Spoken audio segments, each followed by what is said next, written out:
கோவையில் நண்பகல் 12 மணி முதல் பிற்பகல் 3 மணி வரை வெளியில் செல்வதை தவிர்க்க வேண்டும் என மாவட்ட ஆட்சியர் பொதுமக்களுக்கு வேண்டுகோள் விடுத்திருக்கிறார். விவரங்களை செய்தியாளர் கார்த்திக்கிடம் கேட்கலாம். கார்த்திக், வணக்கம். கோவையில் எந்த அளவுக்கு வெப்பம் பதிவாக இருக்கிறது? வரும் நாட்களில் இதன் தாக்கம் எப்படி இருக்கும்? முழு விவரங்கள் என்ன கார்த்திக்? வணக்கம்.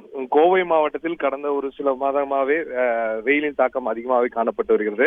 கடந்த 20 வருடங்களுக்கு முன்பு பதிவான வெப்பநிலை தற்போது கோவையில் பதிவாகி வருவதாக வானிலை ஆர்வலர்கள் சொல்லிட்டு இருக்காங்க. குறிப்பா 102 டிகிரி வரைக்கும் கோவையில் வெப்பநிலை கடந்த ஒரு சில நாட்களாக பதிவாகி வருகிறது. இந்த நிலையில் மாவட்ட ஆட்சியர் ஒரு அறிக்கையை வெளியிட்டிருக்கிறார்.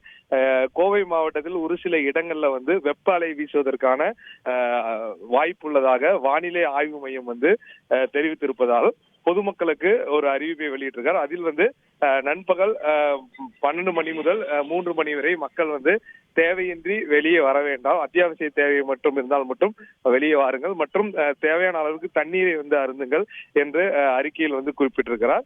மேலும் வெப்பநிலை அதிகமா இருக்கனால பொதுமக்கள் தங்களை பாதுகாத்துக் கொள்ள வேண்டும் மற்றும் ஏதாவது உடல் குறைவு ஏற்பட்டால் மருத்துவரை அணுக வேண்டும் என்று அந்த அறிக்கையில் குறிப்பிட்டிருக்கிறார்.